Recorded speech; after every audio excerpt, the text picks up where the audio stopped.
What a suspenseful, action-packed, and entertaining fight. From bell to bell, I was on the edge of my seat and making sounds of excitement and surprise. I was rooting for Ferguson, and I wanted to watch Habib versus Tony. I'm reluctant to say Tony was off today, but he was off to a certain degree. Tony is normally the one cutting you, outstriking you, and bury you under his blows. Gaethje did what El Cucuy usually does to his opponents. Both guys took punches that would put buffaloes to sleep, but Tony took more heavier punches and was cut under the left eye. Gaethje left him in a pool of his own blood. Tony gave his best, walked forward, danced in the cage. He was not gun shy. What I saw different is the momentum of the fight that did not change in his favor. Tony's fight tend to turn in his favor as the fight progresses and takes over the action gradually as the fight progresses. But in this fight, that did not happen. Justin stayed on top of it and countered as Tony comes forward to attack. I feel sad for Tony for not having the opportunity to fight for the actual title and the real champion. Even with 12 wins in a row, he was not able to capture the belt.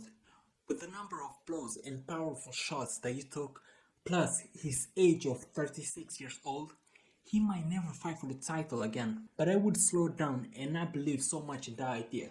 Tony deserves to fight for the title for a long time and has been trying to please UFC by taking fights that are not a title fight.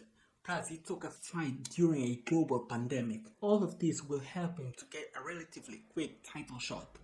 UFC has a culture of rewarding a company man and those that risk and sacrifice their career for the company. I remember on UFC 222, Edgar was supposed to fight Max Holloway for the title.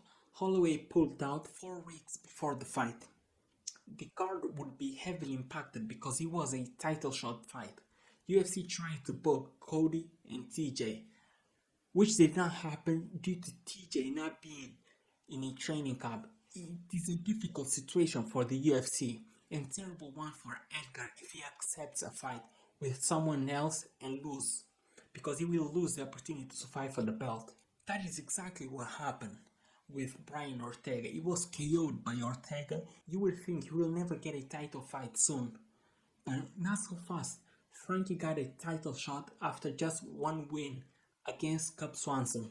Recently also, the Itachi Palace was willing to host a UFC show and received criticism and backlash, and the event ended up being cancelled. Later, Dana announced that they will go back there. A culture of rewarding those that risk their career for the UFC events. For those reasons, I believe Tony will get a title shot relatively soon. I hope. I was surprised with Gaethje's ability to avoid Tony's strikes, and he had successful counters. The cardio and tenacity to stand and trade toe-to-toe with Tony is undoubtedly surprising to me. I expected Gaethje to get a KO to win, but not a TKO in the 5th round. This was a matchup problem for Ferguson. Gaethje is one of the worst opponents for Ferguson, if not the worst in the division. I believe he might up better against Habib. A successful night for Habib. El Cucuy will not face him in his next fight. He will likely get to face Gaethje, who does not train grappling a lot. Not practicing a ton of grappling means that he will get eaten alive by the Eagle. Talking about the Eagle, he tweeted a couple of words after the fight. Quote, "In this sport, especially in this weight class, there will always be hungry lions that will breathe down your neck. The moment you relax, that will be your end. Some will leave and others will come. There is nothing to admire here. I will retire before I lose a fight. We will still fight." That is towards Tony Ferguson. That is not a knock on Ferguson, but he is showing us that he is still on top of the game and he has not lost.